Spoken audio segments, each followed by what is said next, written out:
sino a lo que dice la Biblia específicamente.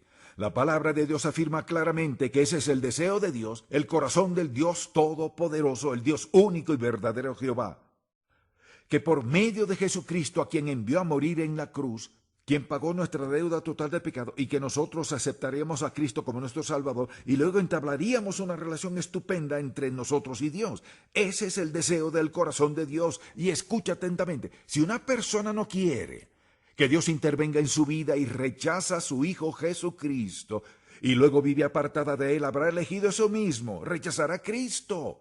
Y quizás diga, sé muy bien que Dios dice esto, pero lo habrá decidido, pero no decepcionará a Dios, pues Él ya sabe todo. Es imposible decepcionar a quien ya lo sabe. No lo decepcionamos, nos privamos a nosotros mismos de disfrutar del deseo del corazón de Dios, de que seamos salvos y lleguemos a ser sus hijos. Ese es su primer deseo. Su segundo deseo es este, notemos que dice que desea que vengamos al conocimiento de la verdad. Y al decir llegar al conocimiento de la verdad, ¿de qué habla? Simplemente de esto, de que todos entendamos quién es Dios. Hay un solo Dios.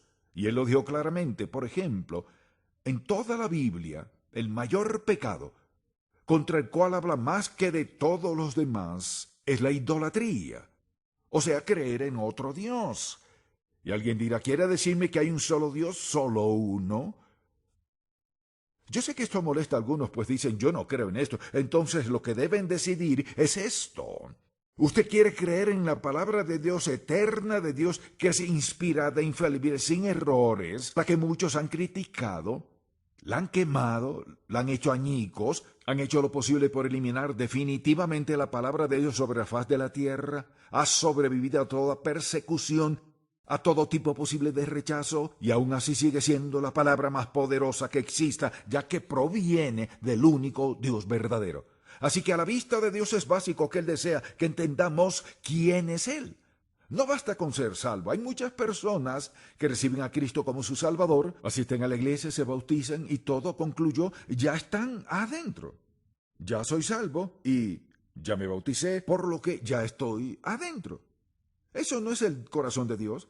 ¿Cuál es el deseo del corazón de Dios? Escuchemos lo que dice la Gran Comisión. Lo dijo la iglesia, id y haced discípulos, o sea, seguidores, aprendices a todas las naciones, bautizándolos en el nombre del Padre, del Hijo y del Espíritu Santo, enseñándoles que guarden todas las cosas que os he mandado, y añade, yo estaré con vosotros todos los días hasta el fin del mundo. El deseo del corazón de Dios es que vengamos al conocimiento de la verdad, al conocimiento de la verdad acerca de Él, al conocimiento de la verdad acerca de su Hijo, conocimiento de la verdad acerca de cómo vivir una vida piadosa, al conocimiento de la verdad acerca de cómo relacionarnos con los demás, cómo amar al que nos amen, cómo perdonar, todos los aspectos de todas las facetas de la vida cristiana, todos los principios sublimes de la palabra de Dios expresados en la Escritura. El corazón de Dios es que seamos salvos. El corazón de Dios es que entendamos lo que Él es, que estudiemos lo que Él es, que reconozcamos lo que Él es y que los principios del Dios comiencen a gobernar nuestra vida. Pero digamos también algo más. No solo desea que todos vengan a conocerlo, a ser salvos y crecer en la vida cristiana, sino que el deseo del corazón de Dios también es, y notemos, que lo extienda a toda persona. Viendo lo que dicen los versículos 3 y 4, esto es bueno delante de Dios nuestro Salvador, el cual quiere que todos los hombres, es decir, los hombres y mujeres, y niños por supuesto, que toda la humanidad, sean salvos y vengan al conocimiento de la verdad. ¿Cuántos? Todos. Escuche, porque hay un solo Dios, un solo mediador entre Dios y los hombres, Jesucristo hombre, el cual se dio a sí mismo en rescate por todos. Simplemente dice que Dios se propuso salvar a todos, a toda persona en este mundo que responda debidamente. Y con ese fin, dio su vida y mucha atención. Si deseamos saber quién es Jesús, veamos que su vida tuvo y tiene tal poder que en una persona, Cristo Jesús, al decir que se dio a sí mismo en rescate por todos, ¿sabe qué quiere decir? Que dio su vida en lugar de que nosotros tuviéramos que dar nuestra vida. Y la única persona que pudo hacer eso fue Cristo, porque es el Hijo de Dios perfecto y sin pecado. Entregó su vida voluntariamente, no solo para que usted y yo fuéramos salvos, sino todo el mundo. Pensemos en esto, sobre los hombros del corazón y la vida del Hijo de Dios.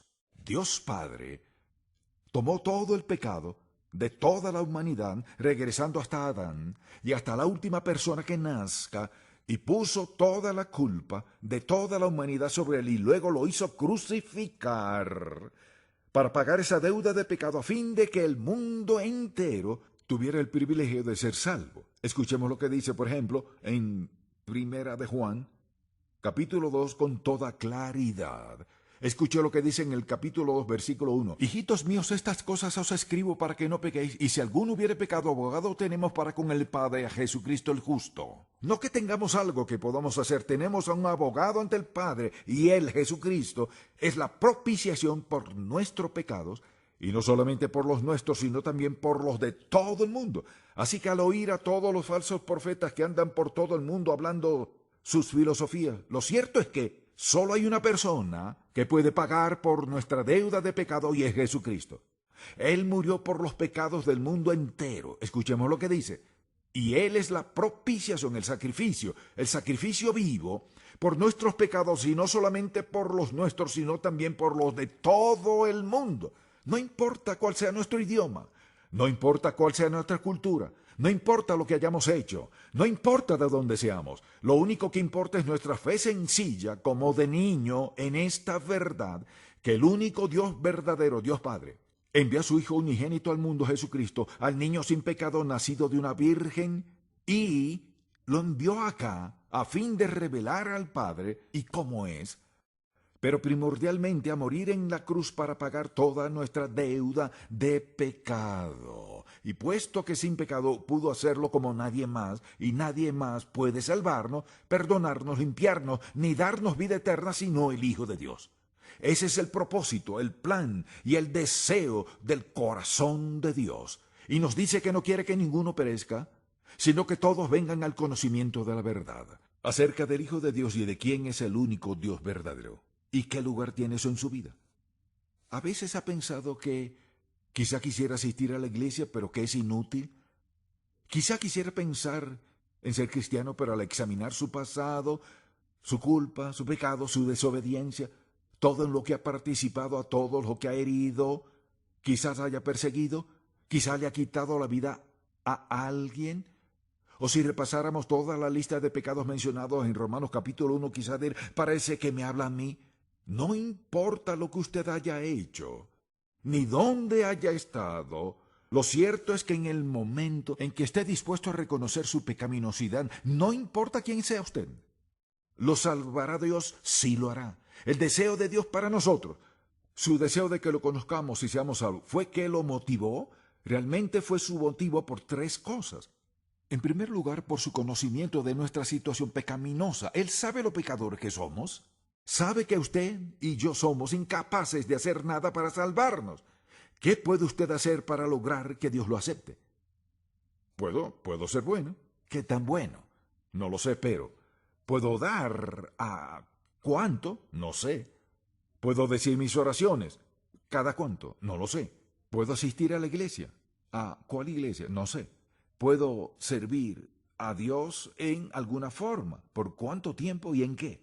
No hay respuestas para esas preguntas, pues así no se logra ser salvos.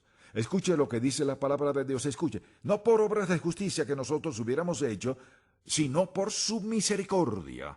Nos salvó, y esa misericordia fue demostrada en la cruz, que Dios salva a los humanos, basándose en su amor y en lo que ha preparado. Así que, al considerar el deseo del corazón de Dios, ¿qué es lo que motiva su deseo de que nosotros seamos salvos y crezcamos en Él? Nuestra condición pecaminosa toca el corazón de Dios. Lo segundo es su amor por nosotros. Al pensar en su amor y todos los pasajes bíblicos relacionados, siempre tengo que regresar a Romanos capítulos 5 y 6 porque son excelentes al referirse al amor de Dios.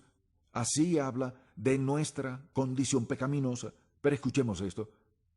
Si ya somos salvos, en el capítulo 4, versículo 5, dice que el amor de Dios ha sido derramado en nuestros corazones por el Espíritu Santo que nos fue dado. Porque Cristo, cuando aún éramos débiles, a su tiempo murió por los impíos. Y vemos que si esperamos para ser y actuar mejor, no lograremos ni ser ni actuar mejor ni que Dios nos